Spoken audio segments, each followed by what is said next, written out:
The ecological survival module began with the kind of quiet tension that always settled over the training grounds when a new challenge was introduced.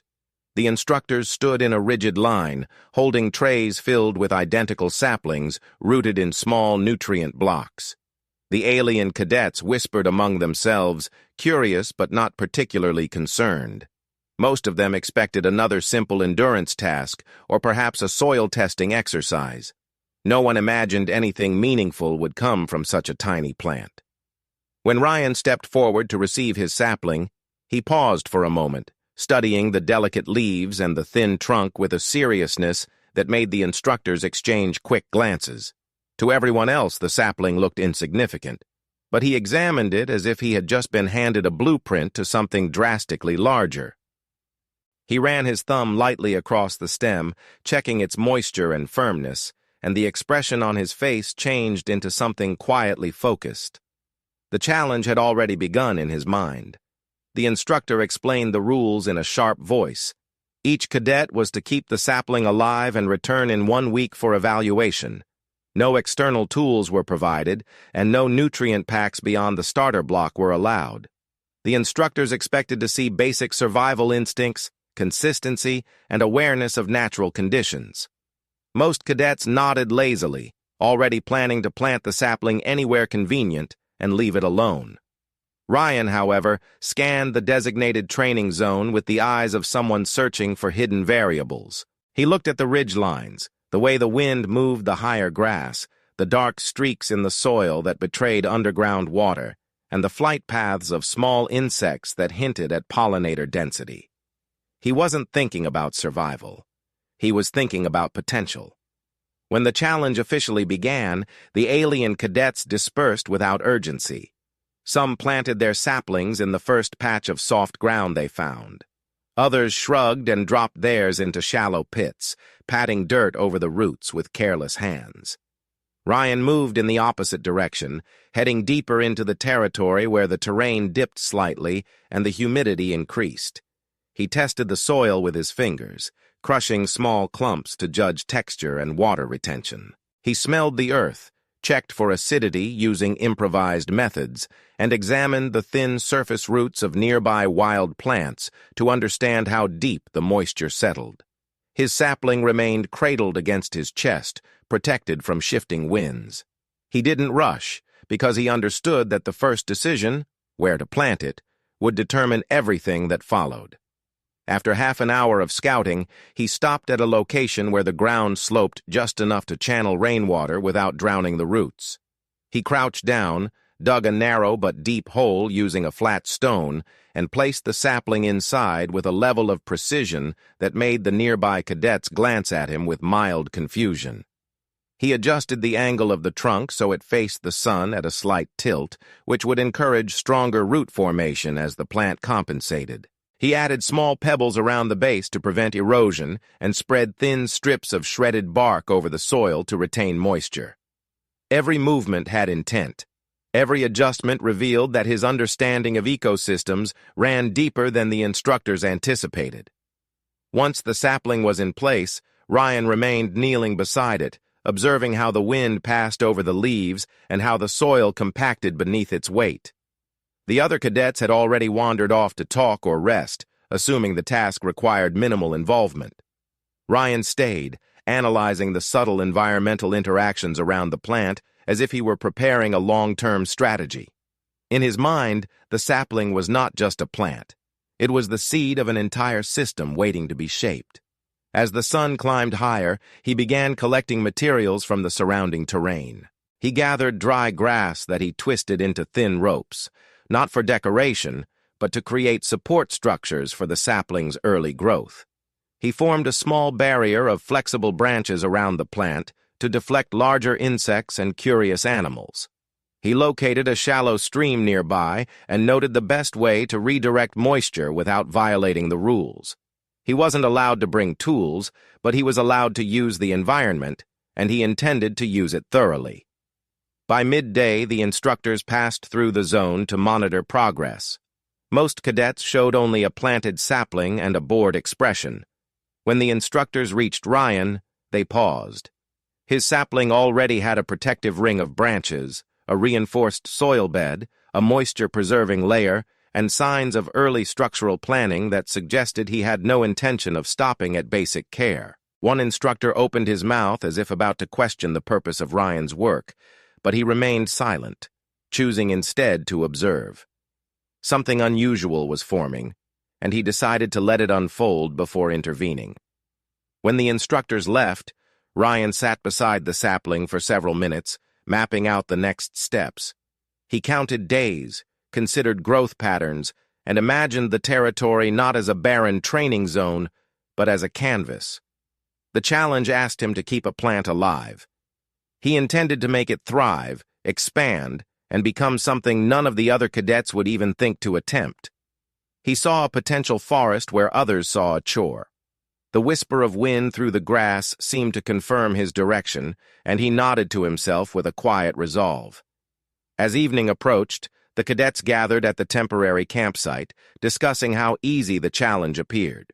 Ryan remained somewhat apart, sketching simple diagrams in the dirt with a stick. Sunlight angles, water routes, natural barriers, and areas where he could encourage root spread. He studied the stars for predicted weather shifts. His expression wasn't smug or anxious. It was determined, almost serene. He understood that the instructors were testing not only knowledge, but creativity and initiative. He also understood that survival, in any ecosystem, favored those who used every resource, every moment, every breath of the landscape. When night finally settled and the cadets drifted into sleep, Ryan lay awake for a while, listening to the faint rustling of nocturnal animals and the soft movement of wind across the leaves of his sapling. He imagined how it would look in a week if he executed his plan correctly, stronger, taller, surrounded by supporting growth. He imagined a network of plants working together, feeding off carefully managed soil and water. He imagined something far beyond the assignment itself. To him, the sapling wasn't a burden. It was the beginning of a transformation. And with that thought guiding him, he finally closed his eyes, ready to begin the real work at dawn. At dawn, Ryan rose before the other cadets, driven by the precise plan he had shaped the night before. The air was cool enough that his breath appeared in faint clouds, and the ground still held the memory of night moisture. He went straight to his sapling, checking the soil with the back of his fingers. It was slightly colder than he preferred, which meant the roots had experienced a drop in temperature. He pressed lightly around the base to confirm that the soil had settled evenly and that no parts had dried prematurely. Satisfied that the plant had handled the first night well, he shifted his attention to the surrounding terrain. This day would not be about protecting one sapling. It would be about multiplying life across an area that had never seen organized growth. He began by selecting 2 young branches from the sapling that were flexible enough to survive removal. He clipped them using a sharp stone he had found the previous day, making sure the cuts were angled to encourage water absorption. Each cutting was placed into damp soil near the stream, where he had already identified a patch with strong indirect sunlight. He built a small arch of leaves over them to filter the morning rays and slow evaporation.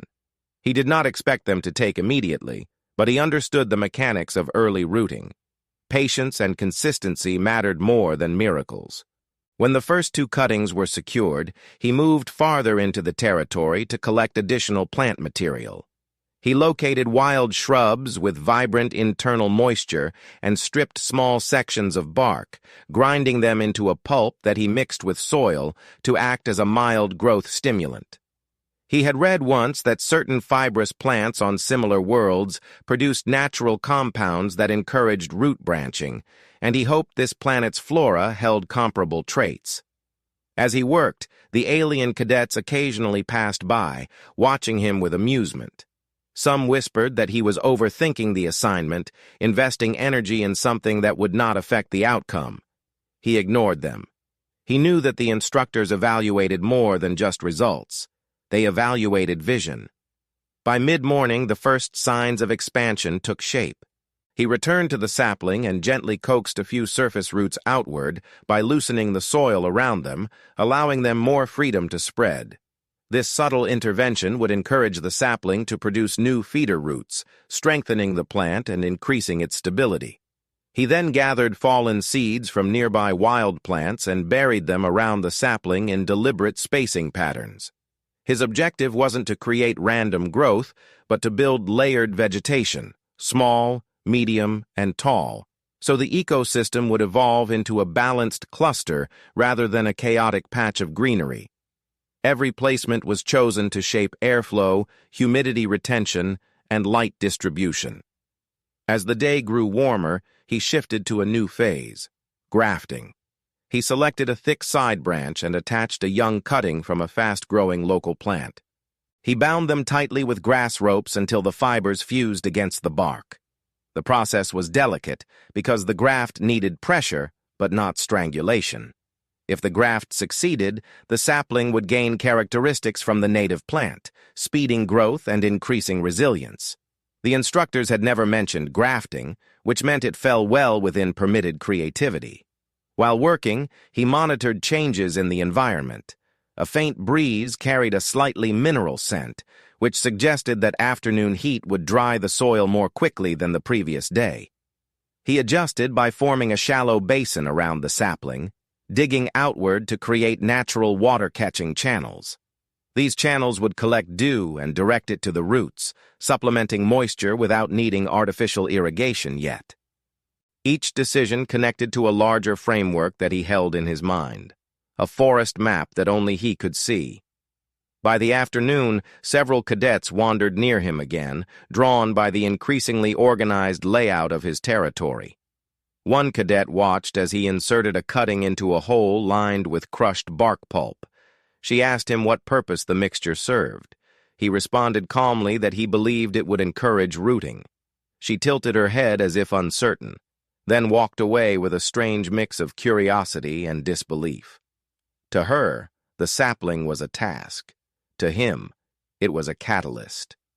As sunlight became harsher, he erected simple shade structures for the youngest cuttings. He braided long strands of grass and wove them around slender branches to create a lattice that filtered the light just enough to protect the fragile stems from scorching. The structures swayed gently in the breeze, casting shifting shadows that kept the soil from overheating. The landscape that had once looked barren now held hints of intention, a pattern forming, subtle but unmistakable. By late afternoon, the first signs of success appeared. One of the cuttings near the stream showed a slight upward tilt, a near imperceptible change that indicated early water absorption. The leaves had regained tension, no longer drooping under their own weight. Ryan crouched beside it, close enough to feel the warmth radiating from the surrounding soil. His satisfaction was quiet, but powerful. It confirmed that his strategy was viable. If one cutting adapted, more could follow. Encouraged, he began preparing additional sites farther from the stream. He dug narrow trenches lined with pebbles to regulate drainage, knowing that future plants would need stable foundations before he expanded the forest beyond the immediate area. He crushed dried leaves into powder and mixed them with soil to create pockets of organic matter that would break down slowly, feeding the roots as they grew. He planted the second set of cuttings with meticulous spacing, envisioning where each future trunk would lift the canopy and how each leaf cluster would influence the microclimate. As evening approached again, the training grounds buzzed with quiet speculation. The instructors had toured the area earlier and exchanged murmured comments that carried more interest than reprimand.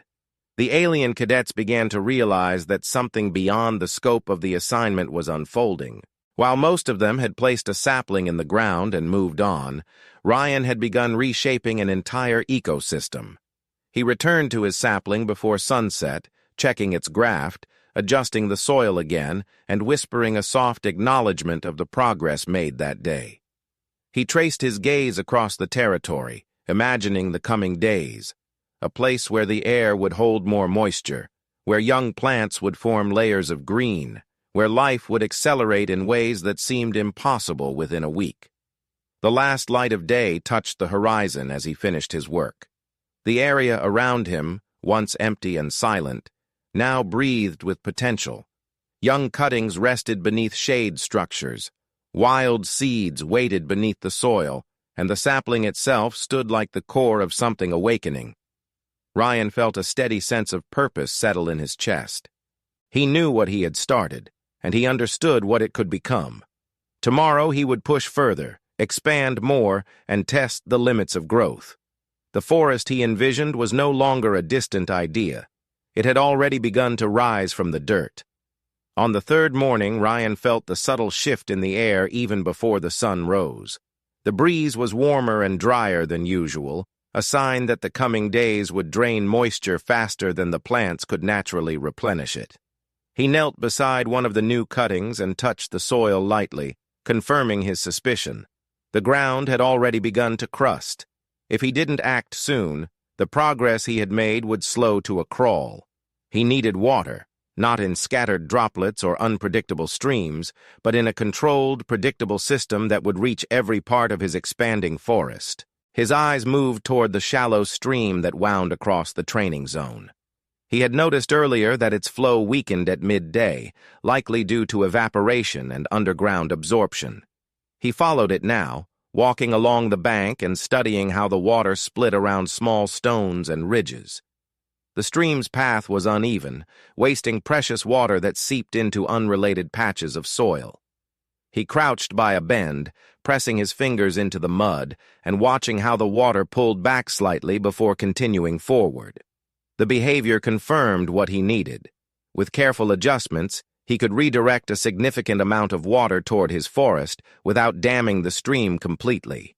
He gathered reeds first, long, hollow, flexible plants that grew near the slowest sections of the water. He cut several of them with the sharpened stone he used earlier and held them up to the light, checking for obstructions.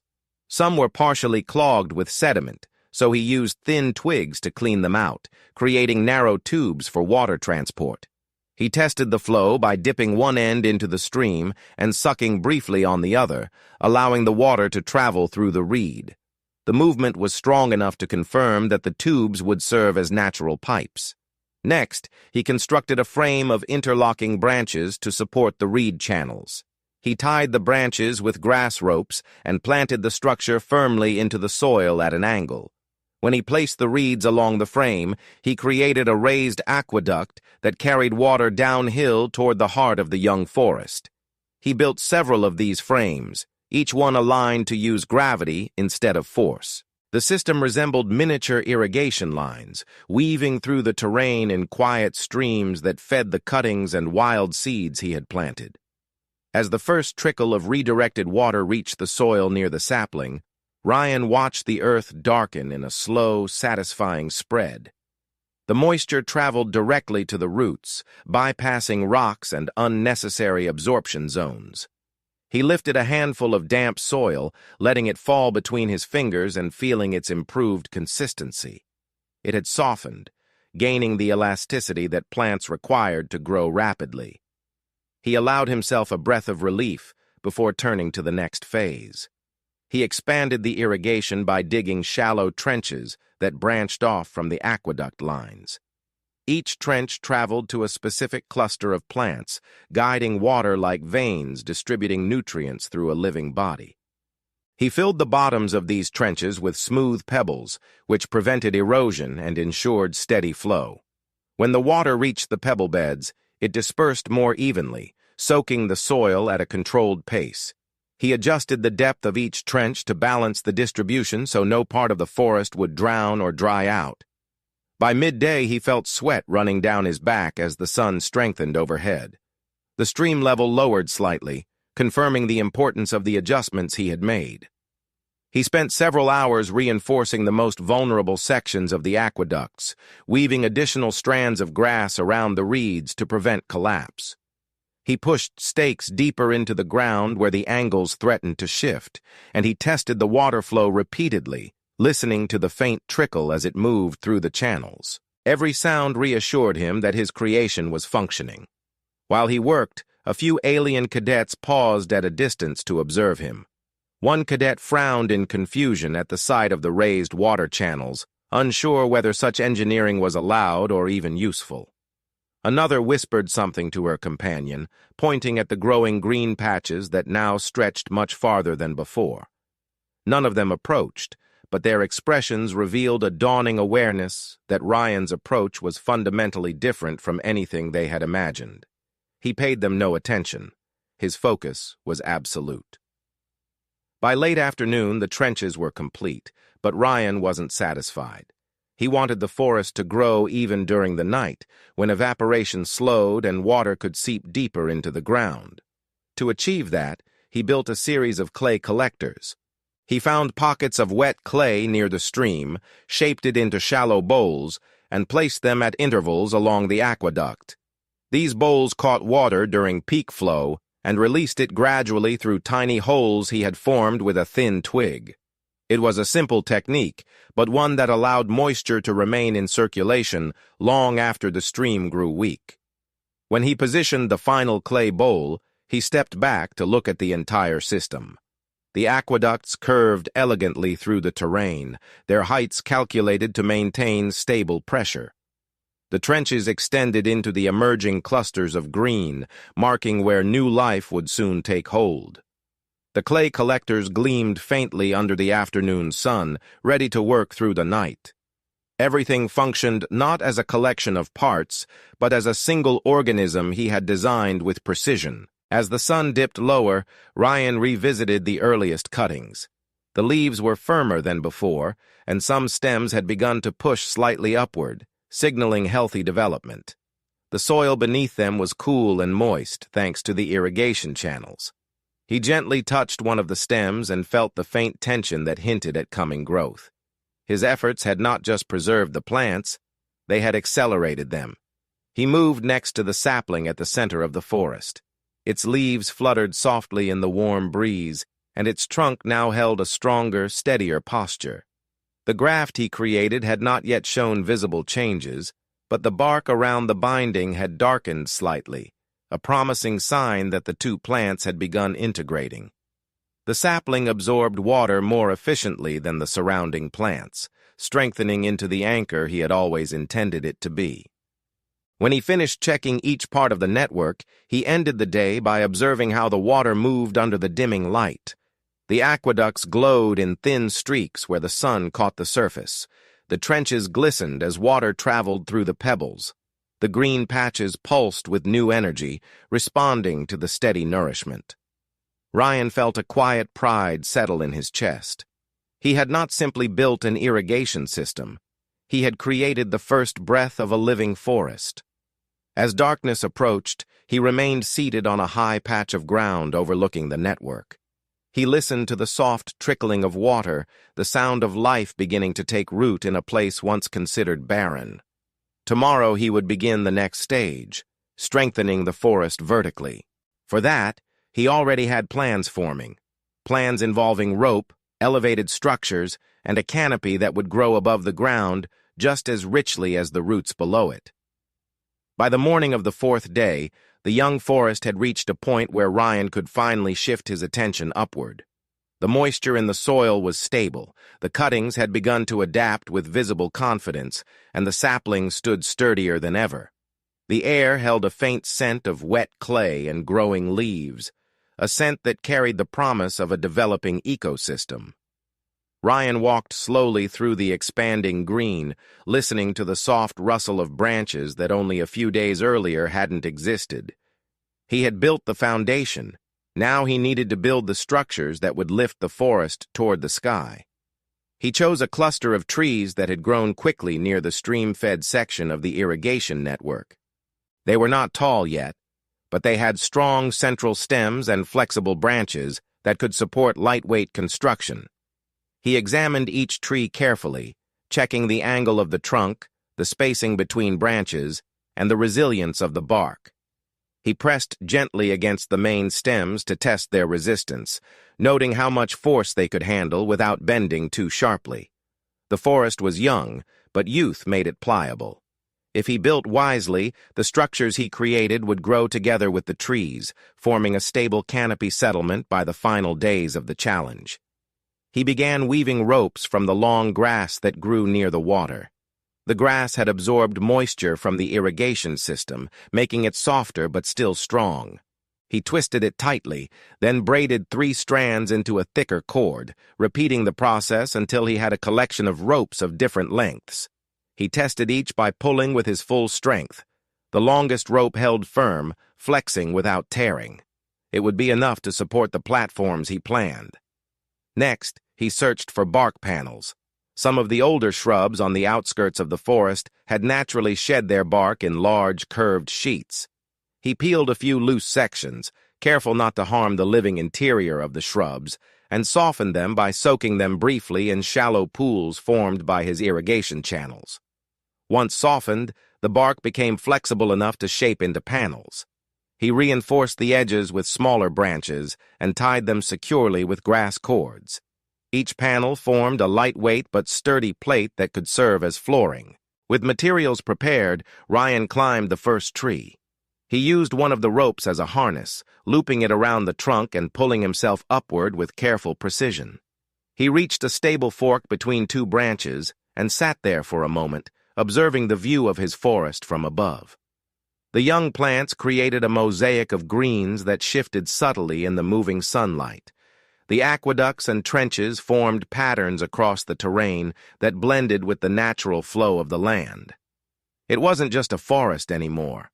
It was a system, one that responded to his every calculation. He secured the first plank by tying the rope tightly around the supporting branches. He then placed the bark panel over the frame, adjusting its position until the weight was evenly distributed. He added another rope underneath like a sling to prevent sagging. When he stepped on the plank, it bent slightly but held, and he felt the satisfying stability of something built correctly. Encouraged, he began constructing the rest of the platform. By midday, the first treehouse base was complete. It was a simple structure, just a raised platform with reinforced edges, but it marked the beginning of a canopy settlement. The alien cadets noticed it immediately, slowing in their routines to stare at the unexpected construction. One cadet lingered longer than the others, her eyes fixed on the platform with obvious confusion. She had planted her sapling days ago and considered her task nearly done, but the sight of the platform suggested to her that the true challenge was far larger than she had imagined. Ryan acknowledged her glance with a calm nod, then continued working without pausing to explain himself. He built rope bridges next. Using the strongest grass cords, he looped the ropes between 2 trees that grew close together and tied them in a diagonal pattern to distribute tension. He created 2 parallel lines for the handrails and wove smaller strands between them to create a walkway. When the bridge was complete, it swayed with each breeze but remained secure. Ryan tested it carefully, crossing from one platform to the next. The motion was gentle, more soothing than unsettling. He knew that in a natural environment, slight flexibility was safer than rigidity. Once the bridges linked the trees, he started constructing additional platforms. Each treehouse required its own careful planning because no 2 trees grew exactly the same way. Some had branches positioned perfectly for support, while others needed extra ropes or crossbeams. He adapted to each tree's structure, weaving the platforms into the natural curves of the trunks. He wanted the settlement to blend seamlessly into the forest, as though the trees themselves had shaped the structures. As the afternoon sun reached its highest point, Ryan paused to drink from a leaf cup he had crafted earlier. He sat on the edge of the highest platform and studied the settlement from above. Rope bridges formed pathways between the trees like veins connecting living limbs. The bark panels created gentle curves that followed the contours of the branches, giving the tree houses a harmonious, almost organic appearance. The forest swayed beneath him, rustling with soft rhythms that matched his breathing. He wasn't finished yet. He wanted shelters that could withstand the wind and protect against potential rain. He collected large leaves with waxy surfaces and wove them into mats. He laid these mats over the platforms in angled patterns to create roofs that allowed rain to run off easily. He reinforced the roofs with thin branches bent into arches, tying them securely with grass ropes. The final appearance resembled natural nests rather than artificial structures, exactly as he intended. As evening approached, the forest settlement was nearly complete. The platforms rested among the branches like floating islands, connected by bridges that swayed gently in the amber light. The irrigation channels below shimmered with the last reflections of the sun, feeding the forest with a steady, quiet pulse. Ryan descended one of the ladders he had built and walked through the forest floor, looking upward at the structures he had created. The settlement didn't just exist above the ground, it elevated the entire environment, giving the forest a second layer of life. He ended the day by climbing the tallest platform and sitting beneath the woven roof. The forest stretched out around him, alive with the sounds of insects drawn to the moisture and animals attracted by the new greenery. The sunset illuminated the young leaves in gold and orange, transforming the settlement into something that looked almost ancient, as if it had always belonged there. Ryan rested with his back against a trunk, his hands relaxed, his breathing slow. Tomorrow would be the final test of what he had built, and he intended to meet it with the same calm determination that had carried him this far. The settlement around him would stand, grow, and flourish, because he had shaped it with intention and respect for the land. Ryan awoke on the final morning before the evaluation, with the soft glow of sunlight filtering through the woven leaf roof above him. The gentle warmth carried with it an unusual calmness, as if the forest sensed that its moment of recognition had arrived. He stretched slowly, listening to the faint hum of insects already moving through the undergrowth and the whisper of water flowing through the irrigation channels beneath the platforms. Every sound reminded him of how much life had emerged in such a short time. He descended from the treehouse and walked across the dew-damp forest floor, pausing to check the firmness of the soil, the state of the cuttings, and the strength of the branches supporting his platforms. Everything responded with resilience, as though the forest had matured years instead of days. He approached the sapling at the heart of his creation and brushed his fingers across its now broad leaves. The trunk had thickened noticeably, showing the early signs of a tree that would one day tower above others. The graft he had made days earlier had integrated beautifully, and a branch from the native plant had begun forming tiny buds of its own. The sapling, once fragile, now pulsed with energy. For Ryan, it was the clearest symbol of what he had accomplished. He knew the forest could speak for itself during the evaluation, but he still felt a quiet urge to prepare it one last time. He adjusted a few shade structures, replaced a loose rope on one of the bridges, and smoothed the soil where a small animal had dug overnight. He wanted every detail to reflect the care he had poured into this place. By midday, distant voices signaled the approach of the instructors and cadets.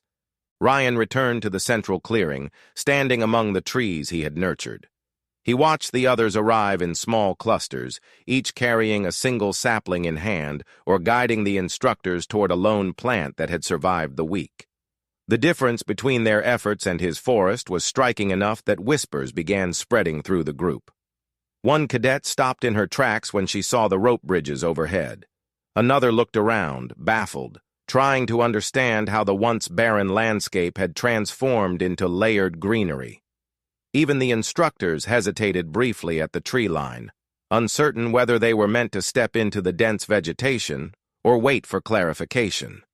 One instructor, a tall alien with silver markings across his face, stepped forward first. His eyes widened as he scanned the canopy, then the platforms, then the intricate irrigation lines that glistened beneath the trees.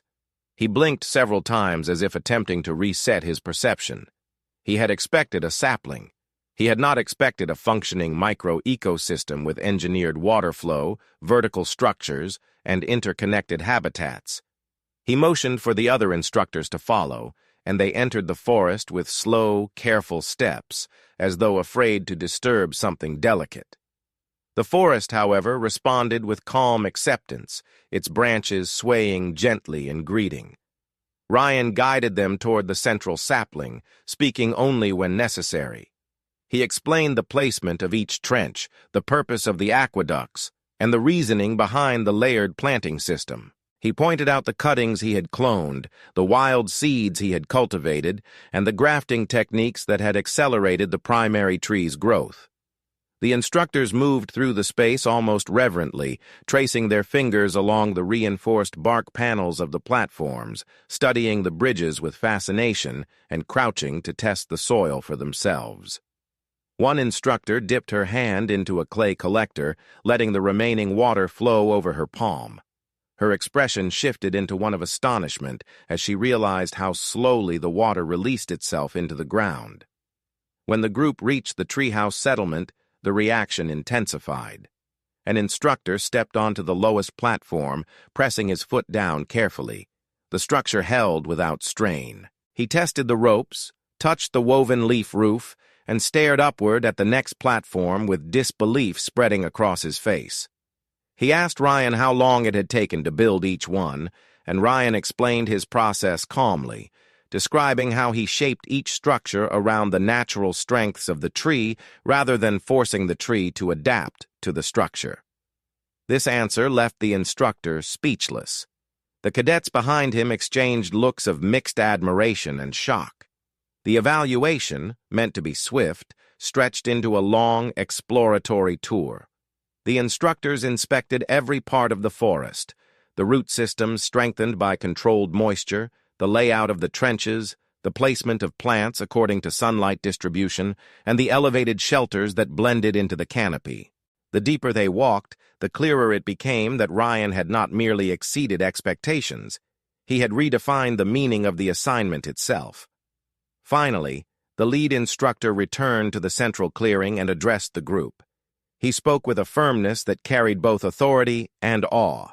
He stated that the original assignment had been designed to test basic ecological responsibility. The cadets were expected to keep a sapling alive using minimal intervention. What Ryan had done, however, belonged to an entirely different category of skill.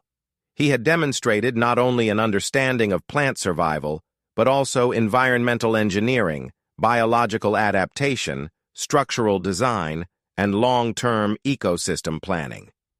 The instructor paused, searching for the right words, then admitted openly that he had never seen a cadet produce results of this magnitude in so little time. Several cadets lowered their heads, embarrassed by the comparison. Others stared at Ryan with a new kind of respect, recognizing that his achievement had arisen not from arrogance, but from vision. One instructor commented that he would need to revise the training manuals because the current standards could no longer accommodate what Ryan had shown was possible. Another suggested that the Academy consider adding an advanced ecological engineering module inspired by the techniques Ryan had displayed. When the evaluation concluded, the instructors formally declared Ryan's project an exemplary model worthy of long-term preservation. They decided to leave the forest intact, allowing it to grow naturally after the cadets departed. The settlement he built would remain as a training landmark, a living reminder of what a single sapling could become when placed in the right hands. The instructors asked Ryan if he wished to give a final statement, but he simply shook his head and looked up at the canopy with a quiet smile. His work was already speaking for him. As the sun began to set, casting warm orange light through the leaves, Ryan climbed one of the rope bridges and stood on the highest platform. From there he could see the entire forest stretching beneath him, the sapling that had become a tree, the cuttings that would soon form a grove, the irrigation system pulsing with life, and the shelters resting peacefully among the branches. The cadets gathered below, still absorbing the reality of what had unfolded. The instructors whispered among themselves, clearly planning updates to future training programs. Ryan inhaled the cool evening air and felt a deep sense of completion settle in his chest. He had not built the forest to impress anyone. He had built it because he saw possibility where others saw limits. The challenge had not been about survival, it had been about creation. Now, as the forest grew stronger with each passing moment, he understood that his experiment had already outgrown him. It would continue shaping the land long after he left, evolving into something even he could not predict. With that realization, he descended the platform slowly and walked toward the edge of the forest. The trees rustled softly, almost as if thanking him. He touched the trunk of the sapling one last time, feeling the pulse of life within it. Then he stepped back, letting the forest claim its own future. His work was complete, and the world he had built from a single sapling now stood tall enough to speak for itself.